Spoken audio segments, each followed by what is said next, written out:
Hello everyone, in this video we are going to talk how to create a Lambda function which will be triggered by AWS API Gateway.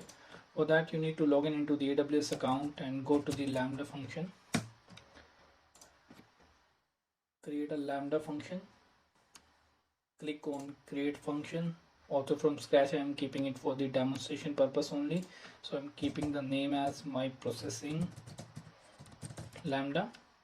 And runtime language I'm going to use Python 3.9. You can use any language. There are multiple languages supports are available. Rest of the configuration I'm keeping as it is. Let me create a function. It will take around 5 to 10 seconds of time. Stay tuned, don't go anywhere. Yeah, your Lambda is there. It has been successfully created. Now what you have to do, create a add trigger on that and API gateway you need to add. That's it. Yeah, now you have to create an API option. You have to choose HTTP API default option. The security I am keeping it as open, because if you are selecting JWT authorizer you need to pass some JWT tokens into the while calling the API. So I will be covering that in the other videos. For the timing I'm keeping as open as a security and click on add. So this has been added.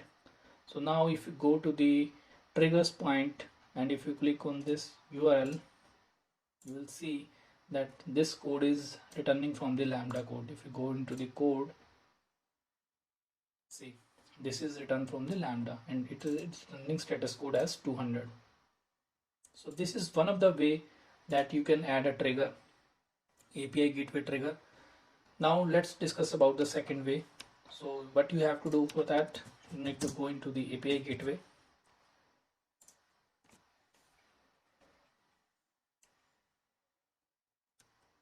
Now create API and let me build REST API. So need to choose the protocol. I'm choosing as REST. Create new API. Yes, new API. Name of the API I'm giving my testing API. This is created for testing purpose.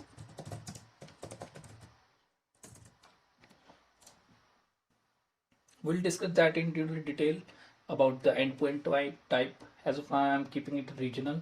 When you are working with, like, you have to give that URL to the clients like over the public internet, then in that case you need to choose with regional, and when you working with only the organization only, you can make it private only. So let me create a regional API. Click on create API. Now what you have to do, you have to create a resource, and inside this source you have to create a method and then deploy that API. So there are 3 steps now. So click on create resource.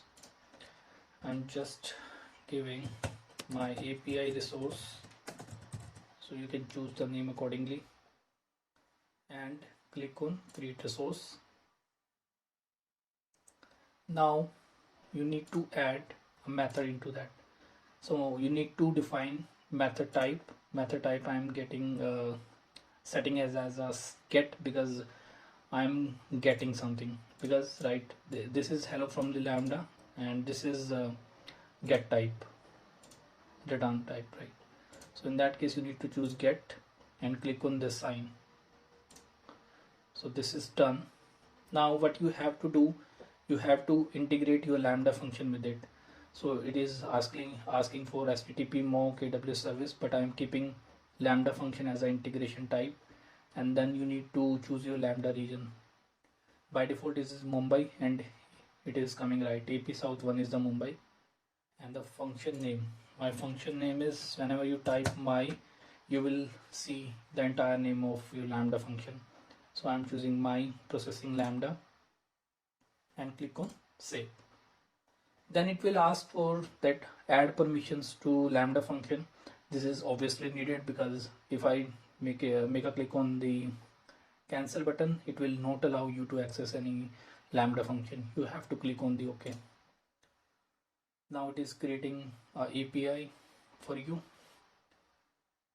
Now what you have to do, now your function is ready, your resources are ready, you need to deploy the changes.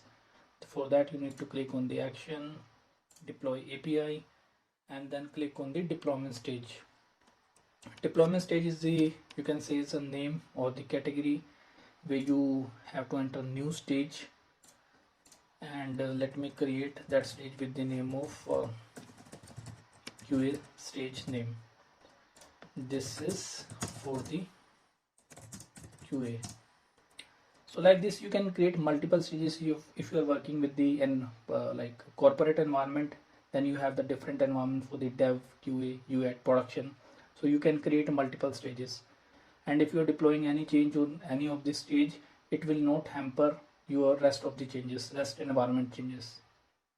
So let me just copy paste into the deployment description as well and click on deploy. Now you can see URL has been given by the API gateway. If you click on this URL, it will give you missing authentication type because we are not passing method name after the stage name. So for that, what you have to do, click on QA stage and click on method name. Then you can see this is your entire complete URL. If you click on that, open link in a new tab, you can say it is returning the same response that we were getting from this lambda function. So like I stated, there are two ways to configure your API gateway with the lambda. So I explained two. So first one is the best option because there are less things to do, because whenever you are going into the API gateway, there are tons of things like creating a resources, creating a method, then do the deployment. All of the things done by AWS automatically when you are configuring this thing using the lambda. So that's in this video. Thank you very much guys. Bye.